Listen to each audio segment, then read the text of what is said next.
Halo teman-teman semua, selamat datang di video presentasi tugas besar kami dengan mata kuliah Basis Data. Kami dari kelompok 4 akan memaparkan hasil kerja kami dalam merancang sebuah sistem informasi akademik sederhana atau biasa disebut SIAKAD. Nah, sistem ini kami buat sebagai gambaran bagaimana data akademik seperti data mahasiswa, dosen, mata kuliah, dan nilai bisa dikelola dengan lebih rapi, terstruktur, dan tentunya efisien menggunakan sistem berbasis basis data. Semoga lewat presentasi ini teman-teman bisa dapat gambaran yang jelas tentang bagaimana cara kerja sistem ini dan mengapa penting untuk diterapkan dalam dunia akademik. Di kampus kita, Institut Teknologi Sumatera, ada banyak banget proses penting yang terjadi, mulai dari mahasiswa baru yang baru mendaftar, pengisian KRS setiap semester, kemudian ada pengaturan jadwal kuliah, hingga dosen yang memberikan nilai di akhir semester. Jadi selama ini proses-proses tersebut masih sering dilakukan secara manual atau menggunakan sistem yang belum saling terhubung. Akibatnya, pengelolaan data jadi lebih lambat, rentan terhadap kesalahan input, dan bahkan kadang menyulitkan dosen dan mahasiswa sendiri.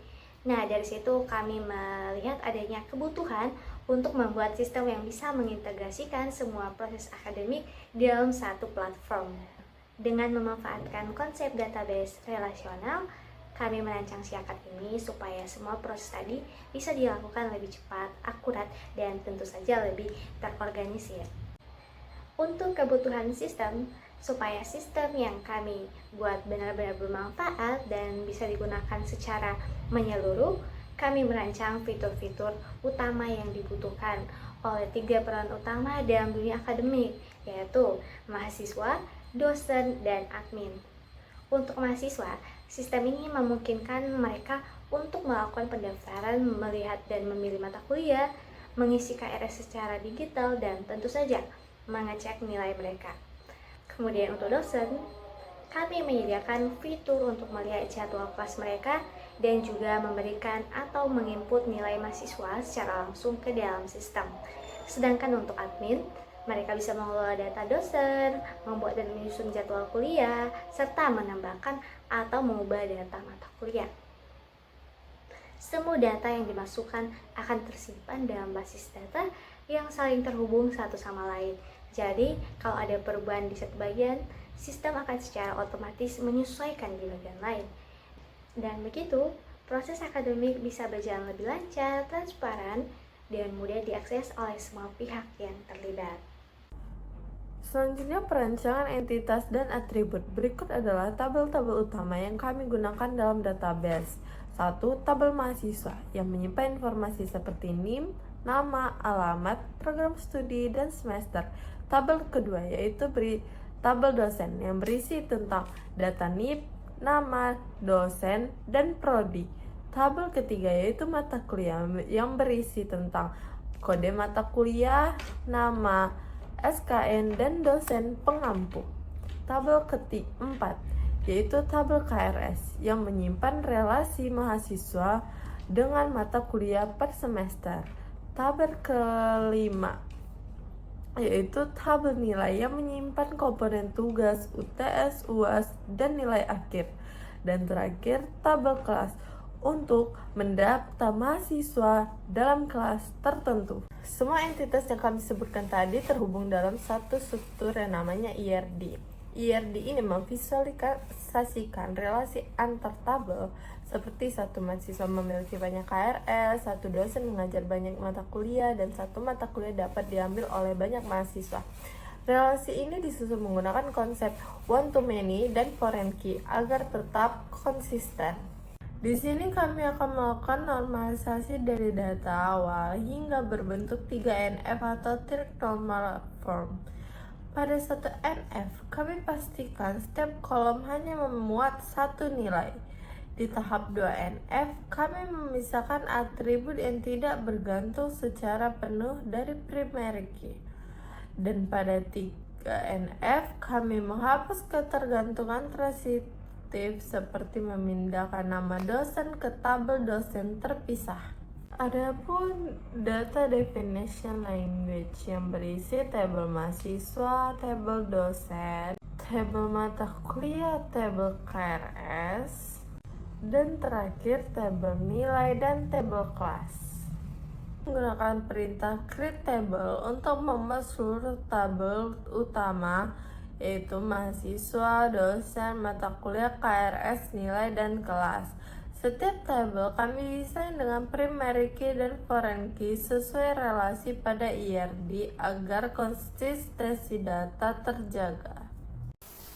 Selanjutnya saya akan menjelaskan tentang DML atau Data Manipulation Language. Nah, setelah struktur database selesai dibuat menggunakan DDL tadi, langkah selanjutnya adalah mengisi data ke dalam tabel tersebut. Proses ini dilakukan dengan menggunakan perintah Data Manipulation Language atau DML, khususnya perintah insert into. Berikut adalah contoh query-nya. Yang pertama, di sini adalah kita ada contoh insert data mahasiswa.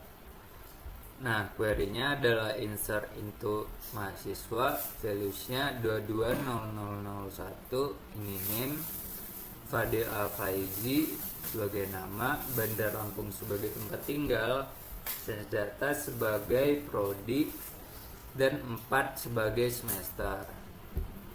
Kemudian yang kedua, di sini kita juga memberikan contoh insert data dosen.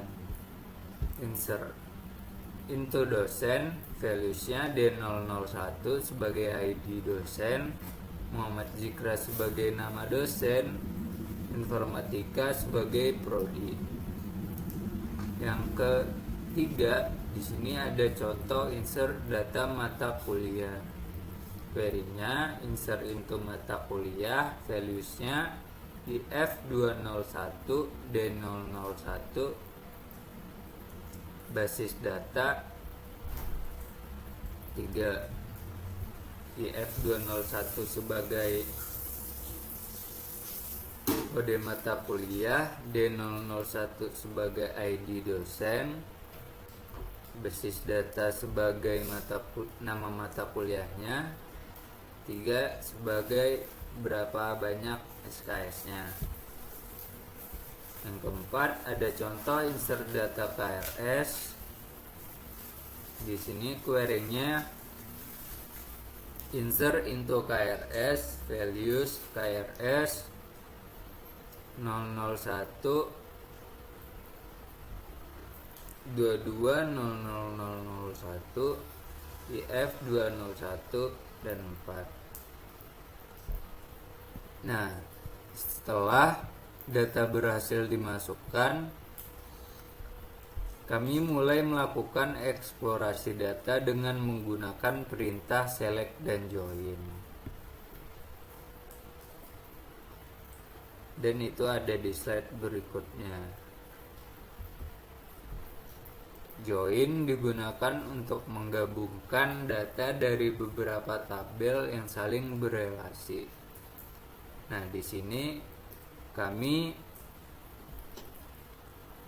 menampilkan nama mahasiswa beserta nama mata kuliah yang mereka ambil.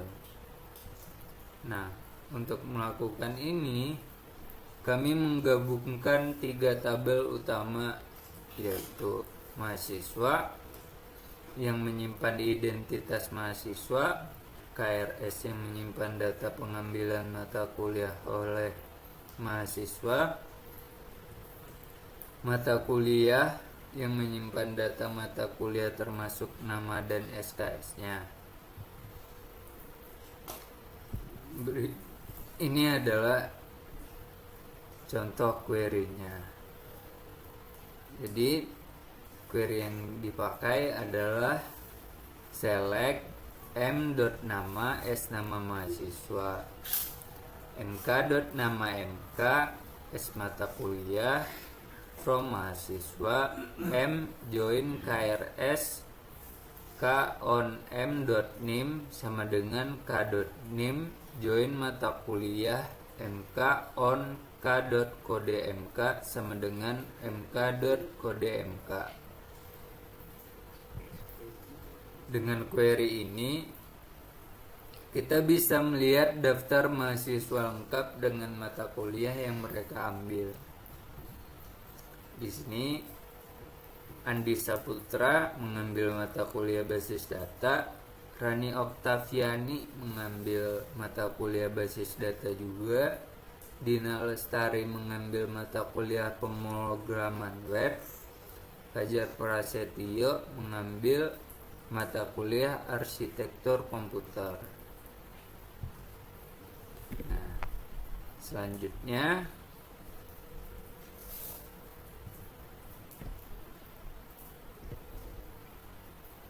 ada beberapa jenis join seperti inner join, left join, right join, dan full outer join. Namun dalam tugas ini kami menggunakan inner join karena kami hanya ingin mengambil data yang memiliki keterkaitan antar tabel.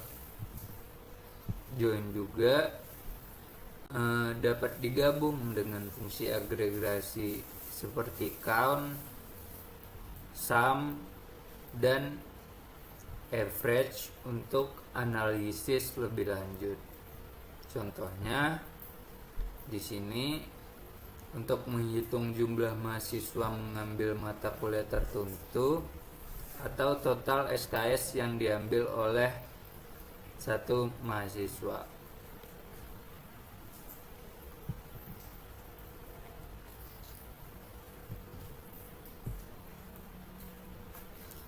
Query-nya adalah select m.nama from mahasiswa m join nilai n on m.nim sama dengan n.nim where n nilai akhir lebih besar dari buka kurung select average nilai akhir from nilai. Pertama, select average nilai akhir itu untuk menghitung nilai rata-rata dari semua mahasiswa. Lalu query utama mencocokkan setiap mahasiswa yang nilai akhirnya lebih besar dari hasil rata-rata tersebut. Hasilnya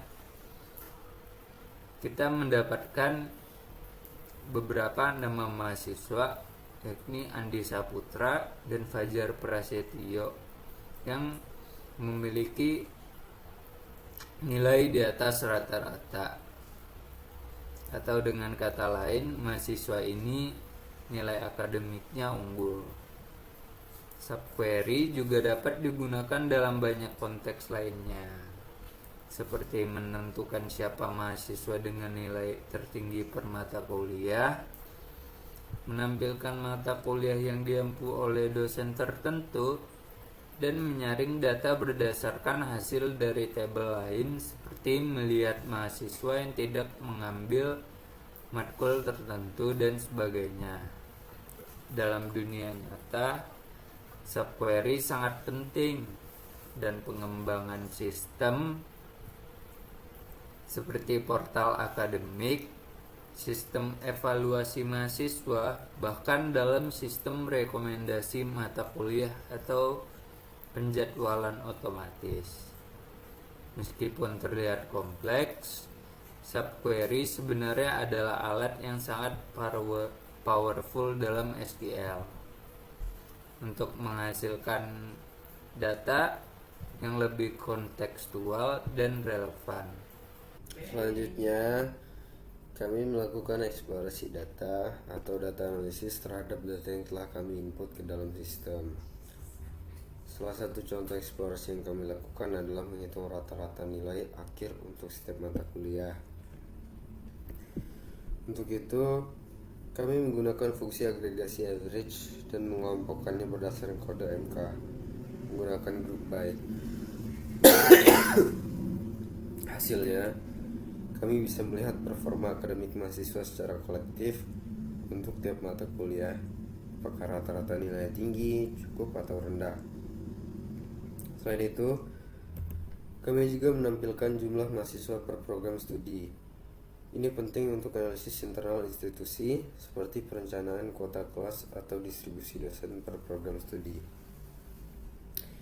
Eksplorasi semacam ini juga dapat dikembangkan lebih jauh, misalnya untuk melihat distribusi nilai dalam rentang A, AB, B, BC, dan seterusnya. Mengetahui mata kuliah dengan nilai terendah rata-rata, atau mendeteksi mata kuliah yang terlalu mudah atau terlalu sulit berdasarkan persebaran nilainya. Semua analisis ini dapat dilakukan dengan perintah sipil yang sederhana namun sangat powerful, menjadikannya database bukan hanya sekedar tempat penyimpanan, tetapi juga alat untuk mengambil keputusan berbasis data. Lalu, dalam praktik nyata sistem basis data, pengelolaan hak akses menjadi bagian yang penting yang tidak bisa diabaikan. Oleh karena itu, kami juga mensimulasikan penggunaan Data Control Language atau DCL. DCL digunakan untuk mengatur hak akses pengguna terhadap database, seperti memberi izin pembaca, mengubah, atau bahkan menghapus data. Dalam simulasi kami menggunakan perintah grant select untuk memberikan hak akses baca kepada user bernama user academic terhadap tabel mahasiswa. Lalu kami juga mensimulasikan untuk mencabut hak akses tersebut menggunakan sintaks revoke select on mahasiswa from user academic at local cost. Namun dalam praktiknya, perintah ini hanya bisa dijalankan oleh user yang memiliki hak akses istimewa seperti root atau administrator database. Di PHPMyAdmin atau sistem lab yang kami gunakan, akses tersebut tidak tersedia secara langsung, sehingga perintah ini hanya kami tampilkan sebagai simulasi. Hal ini menunjukkan bahwa dalam pengembangan sistem nyata, aspek keamanan dan kontrol akses juga harus diperhatikan sejak awal, tidak hanya struktur tabel dan query-nya.